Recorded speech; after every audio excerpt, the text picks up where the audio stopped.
Hello, everyone, and welcome back. Today is an exciting day because I am doing something so many people have asked me, would you please share with us how you make gumbo?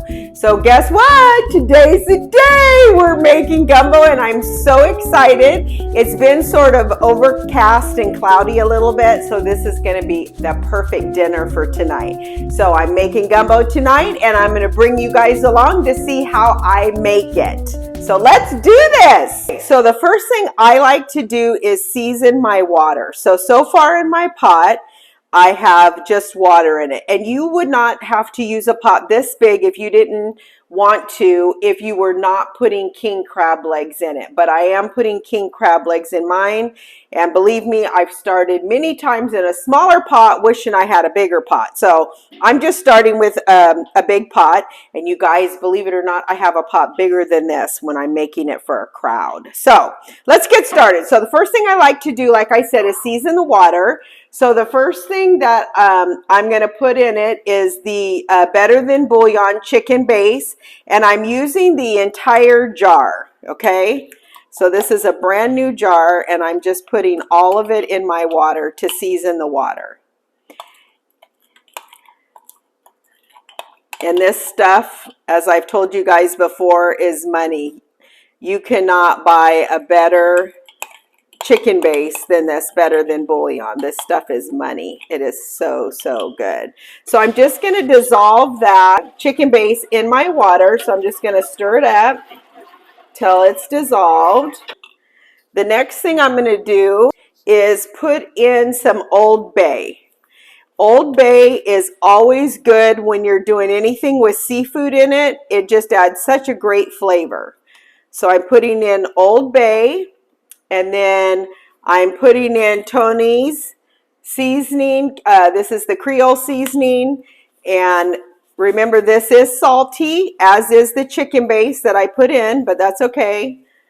This is going to make a big pot, and we need it, the salt. So it's going to be just fine. Okay. And then I'm going to add onion powder. Just shake onion powder in there. And then I'm going to add cayenne red pepper. And with regards to the cayenne, you guys, it's all up to you how hot you guys like things. You can leave it out if you want to, but there's your heat. It's going to come from that. I'm also going to add red pepper flakes because we like our gumbo spicy. Actually, I'm going to take this lid off so it'll go faster. And just sprinkle some red pepper flakes in there. Okay? And then I'm going to add garlic powder. Just put that in there. Okay? And then I'm just going to stir these seasonings in.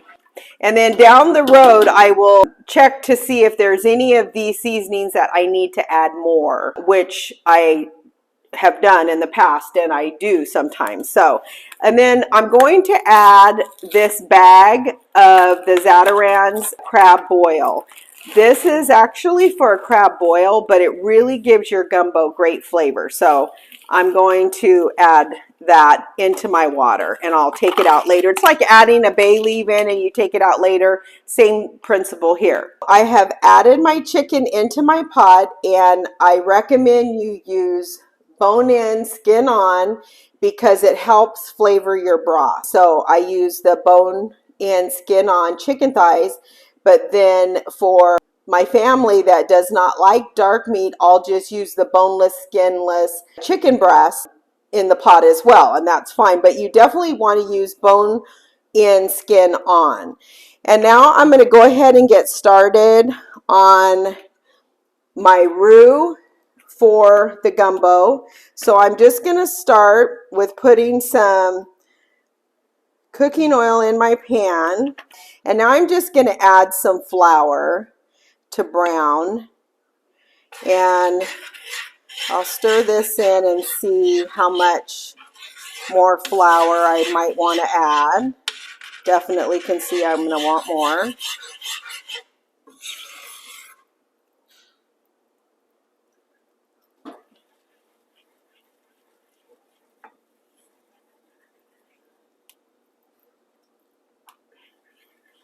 Okay, so we're going to let this get nice and chocolate brown. And I'll tell you what, your gumbo base is your roux. And the key to a good gumbo is getting your roux as dark as you can without burning it. So you kind of have to pay attention as you're going through, putting it together, that you're stirring it and keeping an eye on the color. So you want it a dark, dark chocolate brown color, and that's what's going to give your gumbo good flavor.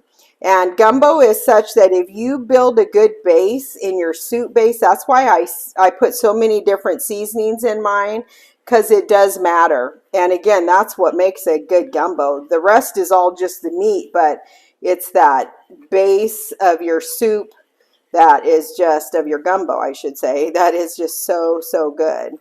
And it's about doing it right so that it comes out really good. Okay, so I'm just going to let this brown up. And while that's doing its thing and getting brown, then I'm going to go ahead and work on adding my vegetables in. So again, we have our seasoned water so far with our chicken in it. And now I'm going to start adding in my vegetables so that this can all cook together. So I'm going to add fresh parsley. This is one whole bunch of fresh parsley that I chopped up, as well as green onions and a white onion. This is just one white onion.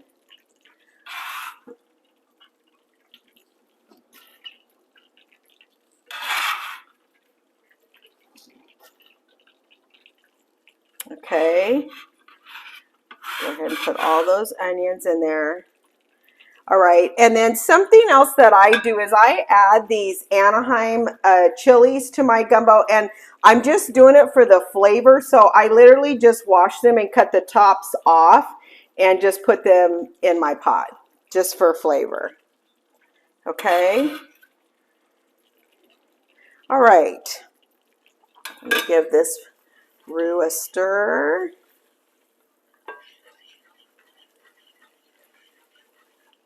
Okay, and now I'm going to add, this is Farmer John Louisiana hot links that I've just cut up on the diagonal. So this is, my favorite brand is Farmer John, and it's the Louisiana hot links. Then the other thing that I like to add is the Hillshire Farms beef little smokies, because it adds like a smokiness to your gumbo, and I always make sure that I get the beef ones. Okay, so we have our hot link smokies going in. I'm just going to give this a stir now that I've added all the vegetables in here. Okay.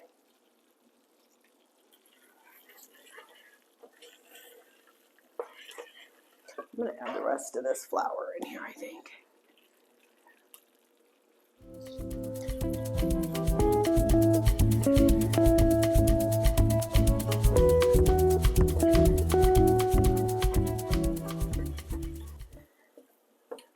Okay, our roux is getting a little darker. It's just getting a caramel color stage. So we're getting closer. It's a little smoky, but that's okay. We're getting to that color that we're looking for. So it's getting closer to time of the color that we want.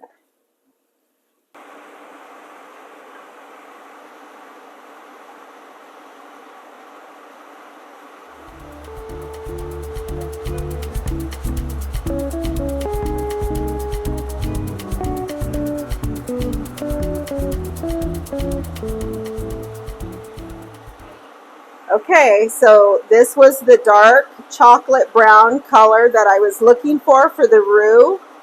So this is done, and now I'm going to put it into my pot. So I'm just going to pour this in.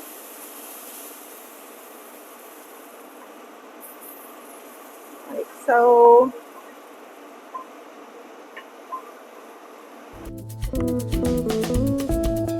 now that our roux is added in, I'm going to go ahead and add some chicken flavor bouillon. And this, again, just different levels of seasoning to give your gumbo a really good flavor. And we put cayenne red pepper in here. And now I'm going to also add some black pepper.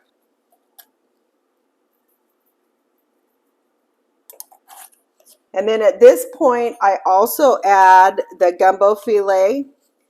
So I'm going to go ahead and put that in. And this really, along with your roux, this gives your gumbo a really good flavor. And I'm just going to stir all that together. And then I'm just going to let this boil until that chicken is done. Once the chicken is done, then I will add the king crab and the shrimp to it.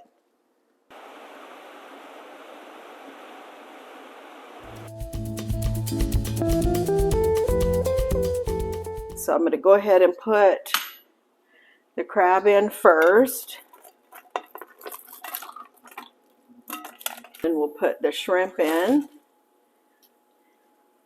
Okay, and then I'm just going to give that a good stir.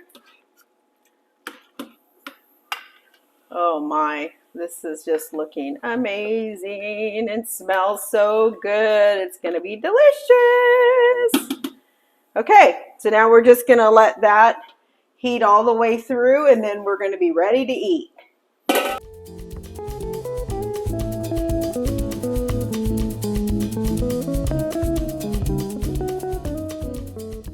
That is going to be delicious right there. Okay, I'm going to take my seasoning bag out now that the gumbo is done.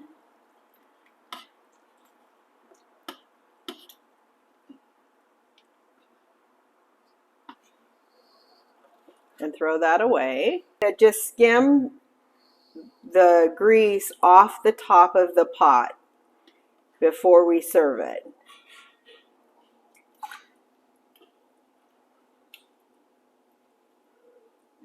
And I just go around the edge to pick it up. Get as much of the oil up as you can. This is from all your chicken and your sausage and the oil from the roux, all the things. So we're going to just skim that off. And I'm just gently pressing down and slowly moving my spoon over the top because I don't want to go down too far, because then you're going to be skimming your broth and you don't want to do that. You just want the oils on top.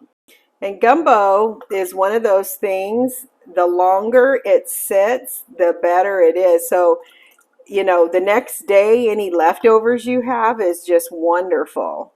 But because you're putting seafood in it, I wouldn't keep it more than 2 days. And if you have any leftovers that you won't be eating in a couple days, you can certainly freeze it, and it freezes very, very well. And that way, when you just want a quick meal and you're hungry for gumbo, it's ready to go. I'm going to go ahead and plate this up.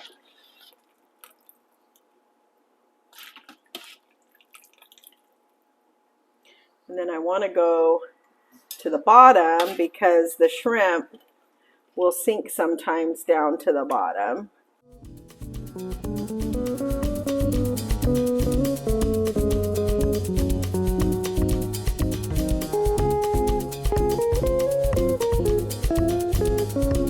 I promise you this will be the best gumbo you've ever had. It is delicious.